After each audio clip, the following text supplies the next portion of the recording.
રાજનીતિ સંદેશ ન્યૂઝમાં આપનું સ્વાગત છે। અમદાવાદ ક્રાઇમ બ્રાન્ચે મોબાઈલ ચોરી ગેંગને ઝડપી 105 ચોરાયેલા ફોન રિકવર કર્યા। અમદાવાદ મોટી ઇવેન્ટ્સ દરમિયાન વધતી મોબાઈલ ચોરીની ઘટનાઓ વચ્ચે ક્રાઇમ બ્રાન્ચને મોટી સફળતા મળી છે।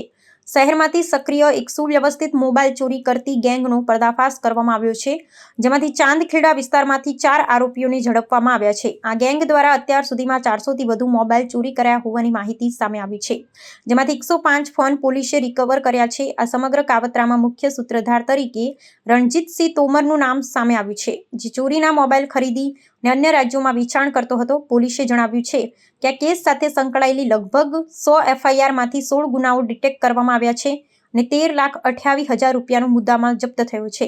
હાલમાં વધુ આરોપીઓની શોધખોળ ચાલુ છે।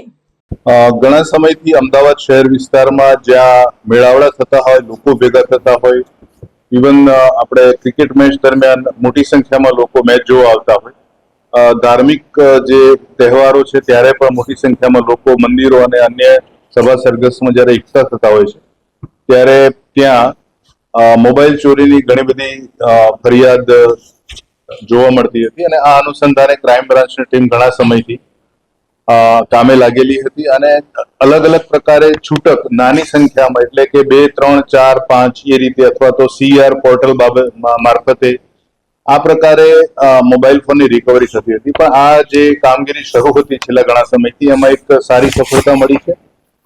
આ જે મોબાઈલ ફોન અત્યારે જે મળ્યા છે ટોટલ, એમાં હાલ 105 ફોન રિકવર કરવામાં આવેલા છે। કુલ આ ટોળકી દ્વારા અત્યાર સુધીમાં, એટલે કે 2022 થી અત્યાર સુધીમાં 400 થી વધુ મોબાઈલ ફોન ચોરેલાનું એમની પ્રાથમિક પૂછપરછમાં 4 આરોપીઓ જણાવેલું છે।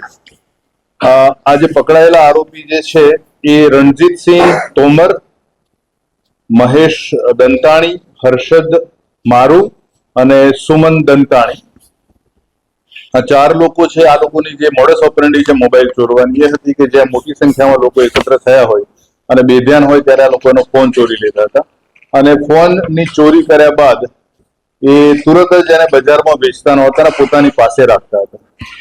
પોતાની પાસે રાખવાનું કારણ એ હતું કે જે ફોન સામાન્ય રીતે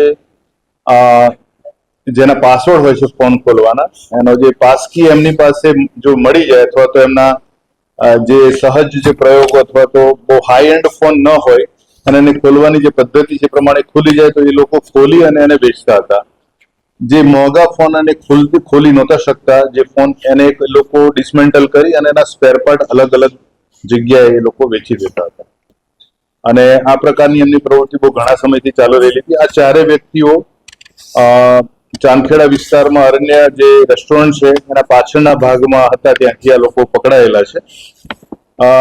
ચોરીની અન્ય ચીજ વસ્તુઓ પણ મળી છે। સોનાના પેન્ડન્ટ 4 મળ્યા છે, મોબાઈલ ફોન 105 મળ્યા છે અને બધું થઈને 13,28,900 રૂપિયાનો મુદ્દામાલ કબજે કરવામાં આવેલો છે।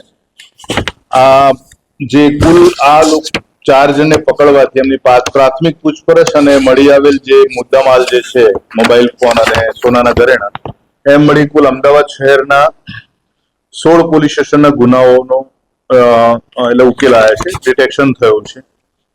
જે રણજીત તોમર જે છે એ આમાં મુખ્ય બ્રેઇન છે, સૂત્રધાર છે। એના વિરુદ્ધ અગાઉ અમદાવાદ શહેરના અલગ અલગ 6 પોલીસ સ્ટેશન, 7 પોલીસ સ્ટેશનમાં ગુના નોંધાયેલા છે। મહેશ વિરુદ્ધ પણ વસ્ત્રાપુર પોલીસ સ્ટેશન અને હર્ષદ વિરુદ્ધ પણ અન્ય 2 પોલીસ સ્ટેશનમાં મારામારી અને પ્રોહિબિશન અલગ અલગ પ્રકારના ગુના નોંધાયેલા છે।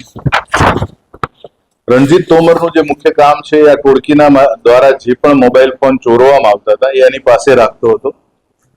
આ જે છેલ્લા ઘણા સમયથી આ જે ચોરી કરવાની જે પ્રવૃત્તિ ચાલી રહેલી છે એમની, એમાં જે અગાઉ 50 જેટલા ફોન રિકવર કરવામાં આવ્યા હતા 2023માં ક્રાઇમ બ્રાન્ચ દ્વારા જ, અને આ જ આરોપી પાસેથી રિકવર કરવામાં આવ્યા હતા અને એ સમયે એક ટીમ પણ એને જે અગાઉ વેચેલા હતા ફોન, જે જગ્યા છે મેરુટ પાસેના જામનાની, જામના જે તાલુકા પ્લેસ છે અને ત્યાં આ ખૂબ મોટા પાયે આ પ્રવૃત્તિ ચાલે છે।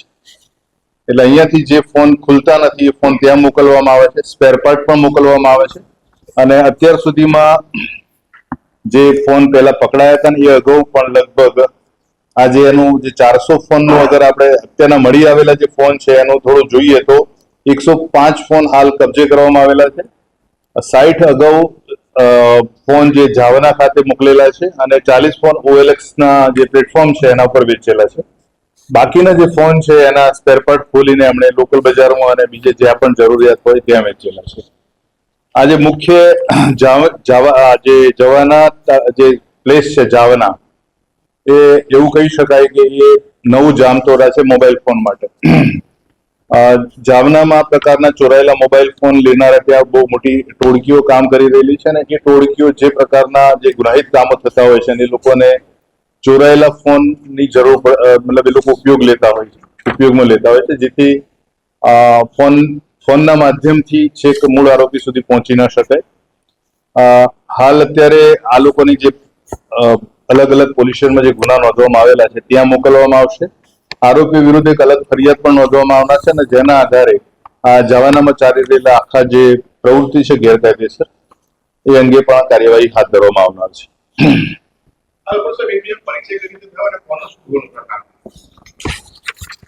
આ જે રણજીત જે છે એ રણજીત તોમર, એની ઉંમર 24 વર્ષની છે અને અહીંયા શરૂઆતમાં મોબાઈલ રિપેરિંગનું કામ કરતો હતો. મોબાઈલ રિપેરિંગનું કામ એણે એક શોપથી શરૂ કરેલું અને ત્યારબાદ એ દુકાનમાં એનું કામમાં એને બહુ સારો નફો નતો થતો એટલે એણે ઘરેથી કામ શરૂ કરેલું અને ઘરેથી મોબાઈલ ફોન રિપેરિંગ કરવાના આ બધા કામ કરતો હતો. અને મીનવાઇલ એની પાસે જે ફોન વેચવા આવતા હતા એમાંથી એને સમજાવ્યું કે આ ચોરીના ફોન આ લોકો લાવે છે અને એ રીતે આ 3 જણનો એનો સંપર્ક થયેલો અને પછી એ લોકો સાથે મળીને જ્યાં પણ આ જે ફોન આ લોકો ચોરીને લાવે તોમર ના આપે અને તોમર પછી આ બધા જ ફોનમાંથી જે 3 ભાગ એક OLX પ્લેટફોર્મ પર વેચાય તો વેચતો હતો, જવાના મોકલવાના ફોન અલગ રાખતો હતો અને જે ફોન ન ખુલી શકે જે હાઈ એન્ડ ફોન છે એના સ્પેર પાર્ટ અલગ કરીને લોકલ બજાર અને જ્યાં પણ જરૂરિયાત હોય ત્યાં એ પાર્સલથી મોકલતો હતો. એમનો જે ઝડપ વધી આ ગેરકાયદેસર પ્રવૃત્તિમાં વધારે લેવાનું એનું મુખ્ય કારણ એ હતું કે એમને આમાં કોઈ ઇન્વેસ્ટમેન્ટ કરવાનું નથી ને જે ફોન મળે છે અને જેટલામાં ખરીદનાર વ્યક્તિ ખરીદી શકે એટલે નિમ્નતમ ભાવે પણ એ લોકો વેચતા હતા અને આ રીતે આર્થિક ઉપાર્જન માટે જ આ ગેરકાયદેસર પ્રવૃત્તિ એમણે ચાલુ રાખેલી છે.